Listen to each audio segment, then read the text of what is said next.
Hello दोस्तों, आज की कहानी है माँ ने अपनी बेटी की परवरिश की आधुनिक तरीके से। दोस्तों, अब हर सप्ताह सोमवार, बुधवार, शनिवार आपसे मिलेंगे एक नई कहानी के साथ सुबह 11:30 बजे। पोस्ट ग्रेजुएशन के आखिरी साल में पढ़ाई कर रही ज्योति आज अपने घर के अपने कमरे में ढेर सारे कपड़ों का ढेर लगाए बैठी थी। तभी उनकी माँ सुनैना जी उसके कमरे में आई। बोली, ज्योति क्या कर रखी है? इतने कपड़े का क्या ढेर लगा रखा है? क्या कर रही है? ज्योति कही, माँ आप तो जानते हो ना मेरी दोस्त जिज्ञासा को, उसकी शादी है। अगले सोमवार से उसकी शादी के 5 दिन के कार्यक्रम शुरू हो रहे हैं। एक दिन महिला संगीत है, एक दिन हल्दी है, एक दिन मेहंदी है, ऐसे करके 5 दिन उसका फंक्शन है। तो मैं हर 5 दिन के हिसाब से कपड़े निकाल रही हूँ और सब कपड़े को सेट करके रख दूँगी, जिससे हर दिन मुझे कपड़े और उसके साथ की ज्वेलरी और एसेसरीज निकाल कर मिलाने की झंझट नहीं रहेगा। बस जिस दिन जो कार्यक्रम हो उस दिन को पहले से सेट किए हुए कपड़े और एसेसरीज को निकालो, तैयार हो और फंक्शन में चले जाओ। मेरी पढ़ाई में भी उसमें कोई दिक्कत ना हो, मेरे कॉलेज और बाकी कामों में भी मेरे को कोई रुकावट ना हो। मैं वहाँ के फंक्शन भी बहुत आसानी से और शांति से निपटा पाऊँ। मुझे इस बात का झंझट ना रहे कि आज मैं क्या पहनूँ क्या नहीं पहनूँ। और इस ड्रेस मिलता हुआ मैच करता हुआ ज्वेलरी नहीं है, एसेसरीज नहीं है, सैंडल नहीं है, इसलिए माँ यह सब कर रही हूँ। सुनैना जी बोली, ठीक है बेटा, जैसे पुरुषों में होने वाला बैचलर पार्टी होता है उसी तरह जिज्ञासा के घर में एक तरह से कहो तो पैजामा पार्टी थी। जिज्ञासा की सारी लड़कियां दोस्त, जिज्ञासा की माँ की सारी महिलाएं दोस्त, जिज्ञासा के बुआ मौसी उनके सारे महिला दोस्त, उनके सारे रिश्तेदारों में सारी महिलाएं दोस्त। सिर्फ महिला ही महिला आज आमंत्रित थी। शाम को वह एक बहुत ही सुंदर डाइनिंग इवनिंग गाउन पहनकर तैयार हुई। जिज्ञासा एक गहरी मरून और सिल्वर कलर के गाउन पहनकर तैयार हुई, जिसमें एक बाँह था और एक हाथ स्लीवलेस था। नीचे पूरा पैर जमीन छूता हुआ गाउन था और बहुत ही सुंदर उसका घेरदार था। जब तैयार होकर पूरे बालों को एक साइड करके क्लिप से टाई करते हुए जब वह तैयार होकर आई तो बस वह देखते ही बन रही थी। दूसरे दिन महिला संगीत था। दूसरे दिन महिला संगीत में जब वह गई तो बहुत ही सुंदर इंडो वेस्टर्न लहंगा पहनकर और सर के ऊपर के आधे बालों को हाफ बंद करते हुए नीचे के बालों को खुला छोड़ते हुए तैयार हुई। तीसरे दिन मेहंदी का कार्यक्रम था। सबको मेहंदी लग रही थी। जिज्ञासा उस दिन पीले कलर के शरारा पहनकर अपने बालों के बीच मांग निकालकर अपने बालों को क्लचर लगाकर खुला छोड़ दी। मांग में बड़ा सा टीका पहने वह कार्यक्रम में गई। उसकी खूबसूरती में चार चांद लग गई थी। वह बहुत खूबसूरत लग रही थी। चौथा दिन मड़वा और बाकी सारे रीति रिवाज और पूछा पाठ के कार्यक्रम हुए। उस दिन उसने सीधे पल्लू की साड़ी पहनकर तैयार होकर गई। 5वें दिन बारात और शादी का कार्यक्रम था। वह थोड़ा भारी लहंगा, बहुत स्टाइल से ड्रेस किया हुआ दुपट्टा पहनी। आज उसने 4 चांद ही लगा दिया और एक सुंदर जोड़ा बनाते हुए खुद को उसने प्रस्तुत की। खैर, इन 5 दिनों में अलग अलग तरह के ड्रेस, अलग अलग तरह के ट्रेडिशनल और वेस्टर्न दोनों तरह के ड्रेस पहनकर खुद को इतने सलीके से ज्योति ने अपने ड्रेस को कैरी किया कि उसकी छवि और उसकी सुंदरता का एक अलग ही मुकाम था। पूरी शादी में उसके ड्रेस की, उसके चलने की, उसके ड्रेस को कैरी करने का तरीका का बहुत तारीफ हुई थी। खैर, जिज्ञासा की शादी बहुत धूमधाम से हुई। जिज्ञासा की शादी के 4 दिन बाद ज्योति के घर मेहमान आए, एक महिला और एक पुरुष। घर का दरवाज़ा ज्योति की माँ सुनैना जी खोली। दोनों महिला मर्द ने खुद को रूपल और शिखर जी के नाम से प्रस्तुत किए। ज्योति की माँ सुनैना जी उनको अपने घर में अंदर बुलाकर बैठाई। बोली, हाँ कहिए। वह पति पत्नी रूपल जी और शिखर जी सुनैना जी को देखी और बोली कि आप हमें नहीं जानती, पर मैं आपकी बेटी ज्योति को जिज्ञासा की शादी में देखी थी। वह 5 दिन के फंक्शन में मैंने उसे 5 दिन देखी और उसे देखकर मैं इतनी मोहित हो गई कि बस मैं उसे अपने घर की बहू बनाना चाहती हूँ। मैं उसे अपने बेटे के लिए पसंद की हूँ।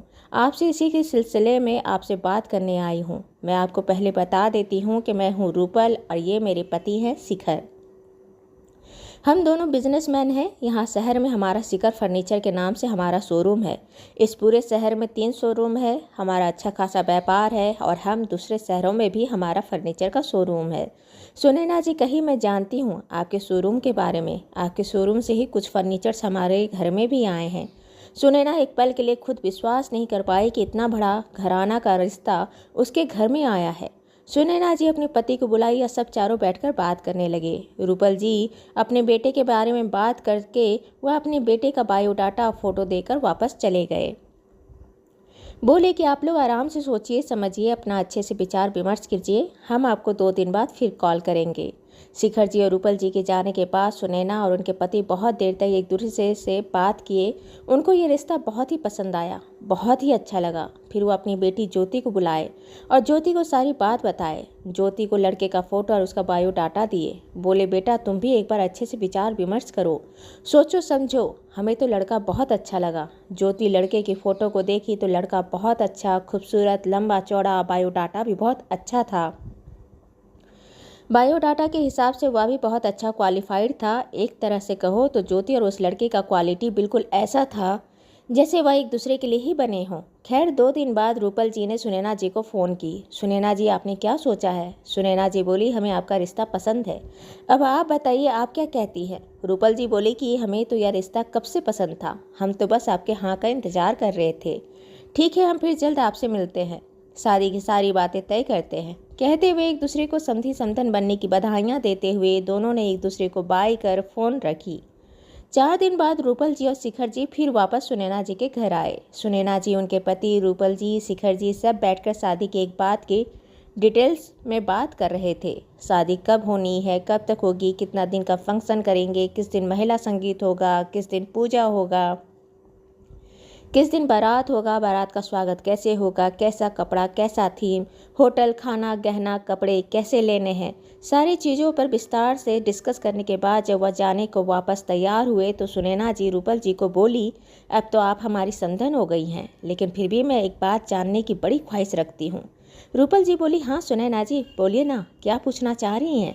सुनैना जी बोली कि आपने ज्योति को कहाँ देखी, आपने ज्योति को कैसे पसंद किया, मतलब आप कहाँ देखी, आप उसे जानती कैसी थी, यह बस जानना चाह रही हूँ। रूपल जी बोली कि एक्चुअल में हमारा बहुत बड़ा कारोबार घराना है, हमें बहुत बड़े बड़े घरानों की लड़कियां भी मिल रही थी, बहुत पढ़ी लिखी देश विदेश की लड़कियां भी मिली थी, लेकिन हम लोग मूलतः बिहार के रहने वाले हैं। वहाँ हमारे दादा परदादा आकर यहाँ महानगर में बस गए, लेकिन हमारी जड़ तो मूलतः बिहार की है और मैं और हमारे पति दोनों बहुत सांस्कृतिक और पुराने रस्म और रिवाज को लेकर चलने वाले लोग हैं। हम चाहते थे कि हमारे घर में जो बहू आए वह हमारे संस्कृति, हमारे धरोहर, हमारे रस्म और रिवाज को जिंदा रखे। हमारे जाने के बाद भी सब कुछ हो, लेकिन अगर हम और हमारे घर में, हमारा परिवार में हमारे रस्म और रिवाज को हम अगर रख नहीं पाए तो इससे हमारा क्या, हमारे परिवार का, हमारे धर्म का, हमारी संस्कृति का मोल क्या रह जाएगा। यह तो वही बात हो गई जैसे आप कटी पतंग हो गए हो, जिसका कोई डोर नहीं और कहाँ जाना है उसका कोई छोर नहीं। जब जिज्ञासा की शादी हो रही थी तो 5 दिन के फंक्शन में हम 5 दिन वहाँ गए थे। वहाँ पर पहले दिन जब आपकी बेटी गाउन पहन के आई थी, बहुत सुंदर लग रही थी। उस दिन तो आई गई बात हो गई। दूसरे दिन आपकी बेटी लहंगा पहनी थी, फिर इंडो वेस्टर्न पहनी, अगले दिन सीधा पल्लू का साड़ी पहन के आई। तो मैं आपकी बेटी को हर फंक्शन के हिसाब से उसे कपड़ों का चयन करते देखी। उसमें वह ट्रेडिशनल तरीके से भी पहनी थी, इंडो वेस्टर्न तरीके से भी पहनी थी और बिल्कुल वेस्टर्न तरीके से भी पहनी थी। सबसे बड़ी बात है कि मुझे आपकी बेटी इसलिए पसंद आई क्योंकि मुझे ऐसा लगा कि आपकी बेटी हमारे घर के रस्म और रिवाज, हमारी संस्कृति, हमारे धरोहर को संभाल कर रख सकती है। मेरे बेटे को भी आपकी बेटी पसंद आ गई। उसे काम की वजह से देश विदेश जाना, बड़े मीटिंग में जाना, बिजनेस मीटिंग में शामिल होना ही होता है। उसे ज्योति में अपने वही जीवन साथी की छवि दिखी। वह उसके साथ कदम से कदम, कंधे से कंधे मिलाकर चल सकती है। मेरे बेटे का हमसे कहना था कि आप जिस तरह की बहू की उम्मीद करते हो, जिस तरह से लड़की की आप उम्मीद करते हो कि आपका संस्कृति, आपका धरोहर बचा के रहे, तो वह बस आपकी संस्कृति धरोहर बढ़ाने वाली आपकी बहू हो सकती है।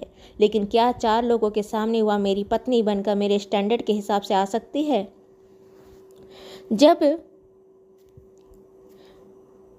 जब मेरे बेटे ने आपकी बेटी को देखा तो उसमें उसकी पत्नी नज़र आई और हमने जब आपकी बेटी को देखा तो हमें उसमें अपनी बहू नज़र आई।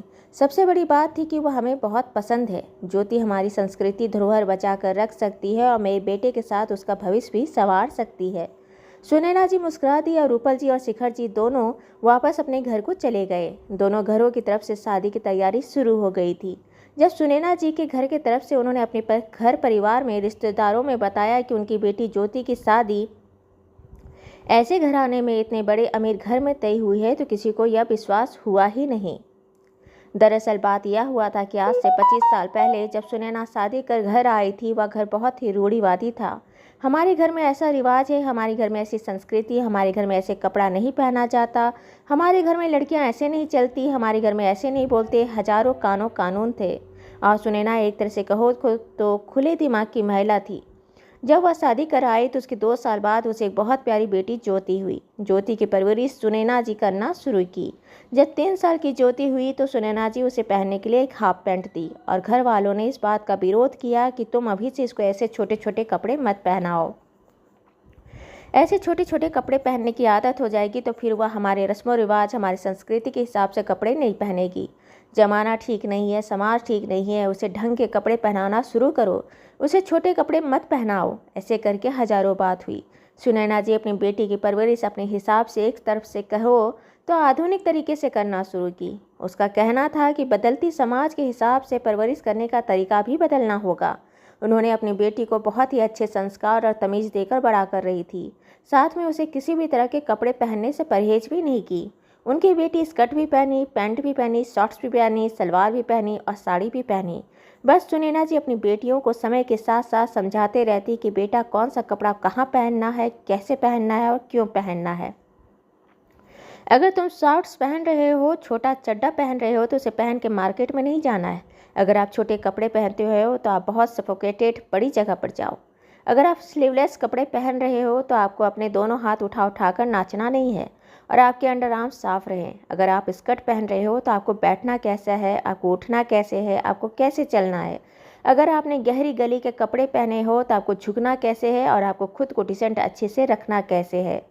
कपड़ा सिर्फ पहनना नहीं होता, उसे ढंग से संभालना भी होता है, उसे अच्छे सलीके से लेकर चलना होता है। अगर आप कितने भी अच्छे कपड़े पहन लो और अगर उसे अच्छे तरीके से लेकर नहीं चलोगे तो उसे कपड़े की खूबसूरती नहीं उठेगी। जैसे हजारों बातें उन्होंने अपनी बेटियों को सिखाई। सबसे बड़ी बात थी कि उनकी बेटी फंक्शन त्यौहार के हिसाब से कपड़ा पहनना जानती थी, उसे कैरी करना जानती थी, खुद का सजना संवरना जानती थी, लहजे से बोलना जानती थी और उसके सब चीज़ों के साथ साथ वह पढ़ाई भी अच्छे से कर रही थी। सुनैना जी अपनी बेटी की परवरिश करते हुए उन्हें बहुत लोगों ने, उनके घर परिवार, उनके पड़ोसी मोहल्ले वालों ने कही, तुम अपनी बेटी को बहुत फाय तरीके से पाल रही हो, उसे ऐसे कपड़े पहना देती हो, देखना तुम्हारी बेटी बर्बाद हो जाएगी, देखना तुम्हारी बेटी तुम्हारे हाथ से निकल जाएगी, देखना तुम्हारी बेटी को लोग कैसी गंदी नज़र से देखेंगे। जैसे हजारों बातें कहते रहते थे, लेकिन सुनैना जी ने सिर्फ खुद पर विश्वास किया और अपनी परवरिश करने के तरीके पर ध्यान रखा। उन्होंने सबको सिर्फ एक चीज़ कही कि मैं चाहती हूँ कि मेरी बेटी की परवरिश ऐसी हो कि उसे कभी मुझसे झूठ ना बोलना पड़े। वह जैसे मेरे सामने हो, मेरी पीठ पीछे भी वैसे ही हो। अगर उसे छोटे कपड़े पहनने का शौक़ हो या वह पसंद करे तो मैं उसे लगाम नहीं लगाऊंगी। तुम्हें ऐसा नहीं करना है, ऐसा नहीं करना है, तो हो सकता है कि वह मेरे सामने मेरी पसंद के कपड़े पहन के निकले, लेकिन मेरी आंखों से ओझल होते ही वह अपनी पसंद के छोटे कपड़े पहने। क्या मैं उसे 24 घंटा पहरा दे सकती हूँ? नहीं ना। तो उसकी जगह पर मैं उसे इस तरह से तैयार कर रही हूँ कि उसे पता हो कि कैसे कपड़े कहाँ पहनने हैं और कहाँ नहीं पहनने हैं। शादी में या पूजा करने की जगह पर उसे वेस्टर्न कपड़े नहीं पहनना है, या फिर जहाँ पर वेस्टर्न कपड़े हैं वहाँ पर बिल्कुल घाघरा पहन के नहीं जाना है। इतना उसे समझ होना चाहिए।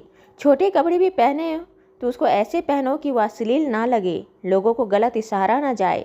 उस समय उनकी बातें किसी को समझ नहीं आती थी, लेकिन आज उनकी वही बेटी का आधुनिक तरीके से किया गया परिवेश उनकी बेटी को कहाँ से कहाँ लेकर आया था। आज उसके लिए इतना बड़ा घराना का लड़का का रिश्ता आया था, जहाँ पर उसके सास ससुर अपनी होने वाली बहू में अपनी धर्म संस्कृति धरोहर को संभालने वाले बहू के रूप में पसंद थी। वहीं उनके बेटे को अपने ज़माने के में हर जगह कंधे से कंधे मिलाकर चलने वाली लड़की, वेस्टर्न कपड़े पहनने वाली हाई फाई लड़की के रूप में भी वह फिट थी।